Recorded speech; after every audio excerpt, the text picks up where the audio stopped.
NCA senior reporter Annika Larsen is at Parliament for us. She joins us now live. Annika, thanks very much for talking to us. One thinks of Minister Bathabile Dlamini and one thinks of the SASSA debacle and all of the various issues that are still unresolved in terms of her time in that department, in her previous department. Will today's appearance in Parliament be solely focused on her current portfolio? Yes, it should be. It's an outline by her of her department's third and fourth quarterly financial reports. And in that, she should outline what her department is going to do to empower and uplift South Africa's women under her tenure. The last time that we actually really heard from the department was at the time of Winnie Madikizela Mandela's death, when she sent out a statement and was quite outspoken about some of the rights, including land, that Mawini had championed for in her lifetime, but not much really since then, and not much either on the department's website, apart from last year's certain media statements from then Minister Susan Shabangu. Interestingly, Bathabile Dlamini and Susan Shabangu have swapped ministries, if you like, with Shabangu going to social development and Minister Dlamini going to women in the presidency. There's been quite a lot of criticism about this particular department, saying that as in a bloated cabinet,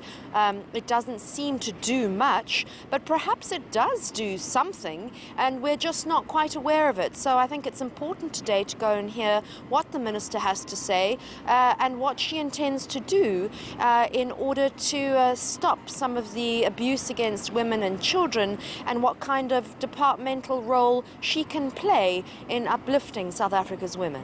Yeah, Annika, as you say, plenty of criticism of this very department, this Minister of Women in the presidency, and exactly what it is meant to do, what it has done so far. And of course, Bathabile Dlamini is also president of the ANC Women's League, so those two roles, plenty of parallels to be drawn there.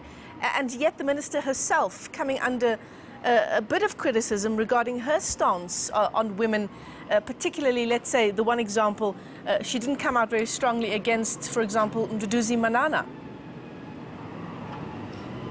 Yes, that's right. She's quoted on record as saying that Mr. Manana is a very angry man and she wants to know why he's so cross.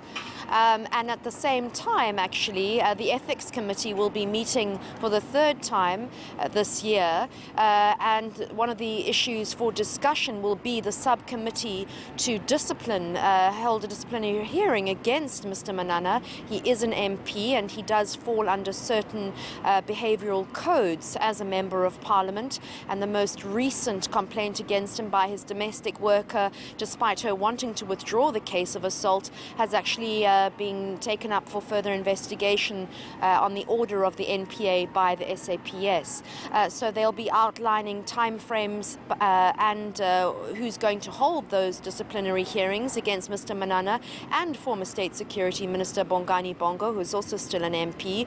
That'll be going on at the same time. But just to get back to Minister Bathabile Dlamini, in her budget speech, she went a little bit off-centre by sort of launching into the media industry and saying that the media are agents of patriarchy for the destruction of women, and that female journalists are really being coerced by patriarchal men who are trying to make sure that we as female broadcasters and journalists in general propagate a certain message against women. She certainly doesn't speak for me, and I don't think for you either. Perhaps she has somebody in mind, but this is what she discussed during her budget speech.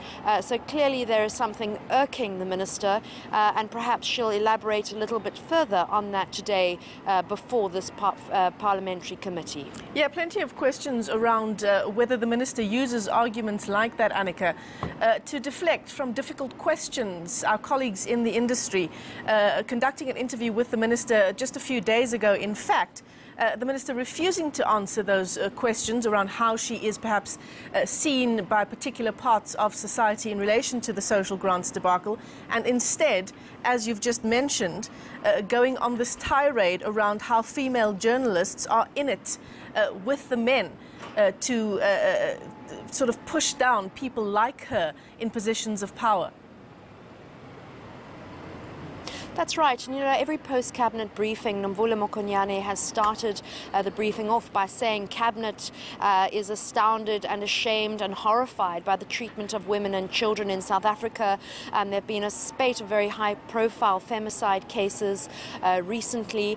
And I really think it would be useful for the Minister, perhaps, to outline what steps she will take in communities to educate women about the destructive behavior of abusive relationships and how to actually try and escape from those.